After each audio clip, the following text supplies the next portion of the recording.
Hello everybody! Today I am showing you my favorite art materials that I collected throughout the years. So here are some of them. Okay, so the first thing I'm going to show you are my paints. Here is my favorite watercolor that I own.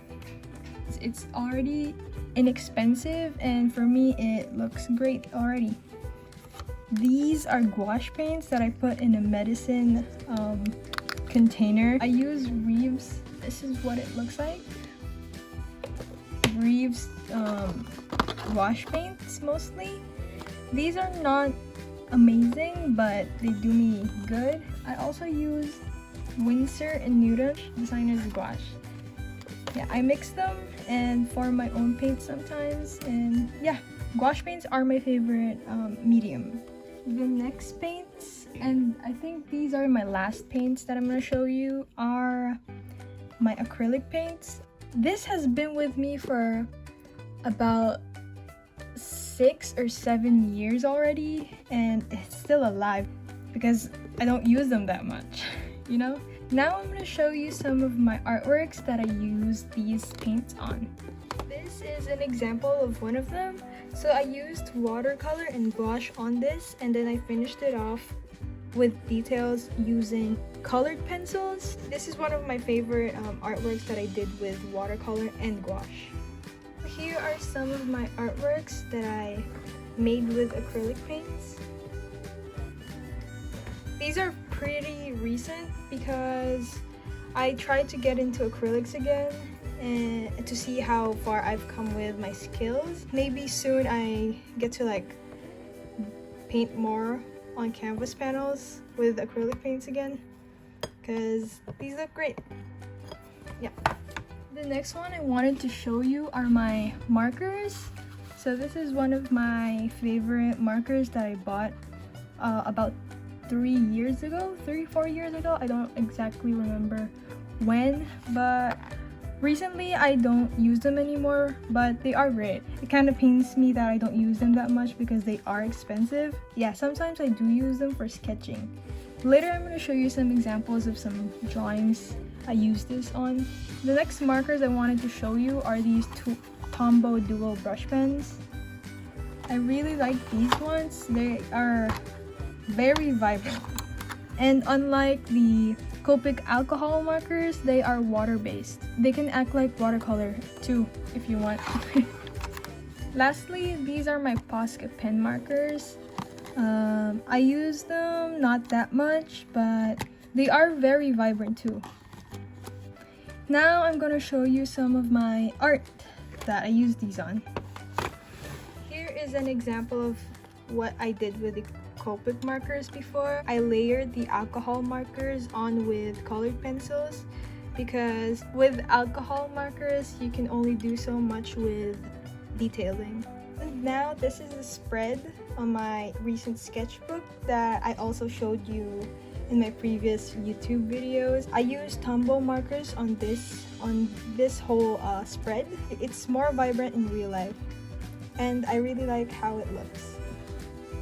Now here are some Posca markers. This is what they look like on paper. I really don't use them that much because I don't know how to use them well on paper, but on other surfaces like acrylic paintings and on ceramic, for example, they are good, but on paper I don't know how to use them well. But yeah, here they are.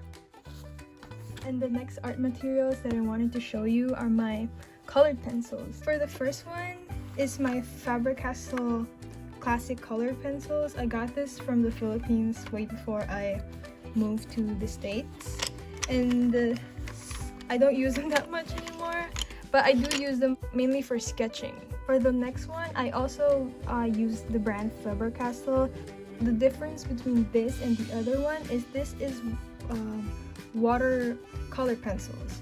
So it works just like the dual brush pen, like this one. If you put it on paper and wet it, it will act like watercolor. And finally are my Prismacolor Premier pencils. This is the 48 count one. I also do not use them that much. That's why they still look untouched after many years of not using them. I also wanted to say that from my experience, Prismacolor pencils are soft core pencils. Like the lead are like easy to manipulate, and they spread like butter on paper, so they're really smooth. On the other hand, Faber-Castell, these type of pencils that are just the normal type ones, they are I don't know what exactly they are called, not hardcore because these are soft core pencils, but they act like pencils, like the normal pencils that, like the ones that kids use in school, you know?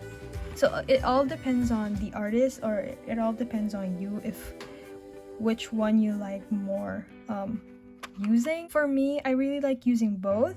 However, I do use them in different instances. So for example, for drawings like this, I drew this with gouache and then I layered colored pencils with it. But the colored pencils that I used are the hardcore ones, these ones. This is some more of the examples. Chris Evans. I used the same techniques as the previous one on this, and Jenny Kim. And this, on the other hand, is where I use the softcore pencils. I painted this with watercolor first, and then I put the softcore pencils on to layer. And then lastly, here are some of my favorite pens that I use in my art. Here's the brand. I think this is called the Kuretake one. This is what it looks like. And then this one is the Pentel brush pen. It's refillable. It looks like that. Okay, so for this drawing, I used the Kuretake pens. You can have thick brush lines and you can also have thin ones, depending on how you want to use them. So these are really nice. For this drawing, I do not exactly remember which pen I used. 90% sure that it was one of these, but in a different point because this is too thin for this. But yeah, these are waterproof as well as the Micron brand ones. And lastly, I used the Pentel brush pens and the ink that comes with it on this artwork. Also in that artwork. I have a lot of these because I did a series. Just some final remarks on my art materials. So before you buy expensive ones, make sure that you really want to use them, or you already have tried them in the past, so you don't waste money and just buy some art materials that you're not going to use anyways in the future. To add on to that, I also use my art materials in different art styles, as you can see in my previous sketchbook tours. I don't use them all in one drawing. I really hope that you enjoyed seeing my collection of art materials throughout the years. Let me know if you have any questions about each of them. I'll be happy to answer them on the comments below. All my links are in the description below. And yeah, I also have an Etsy and a Ko-fi if you wanted to support me. And yeah, commissions are also open if you want to support me through that. And I hope you have a good day, and thank you for coming by my video. I appreciate it. Bye, friends.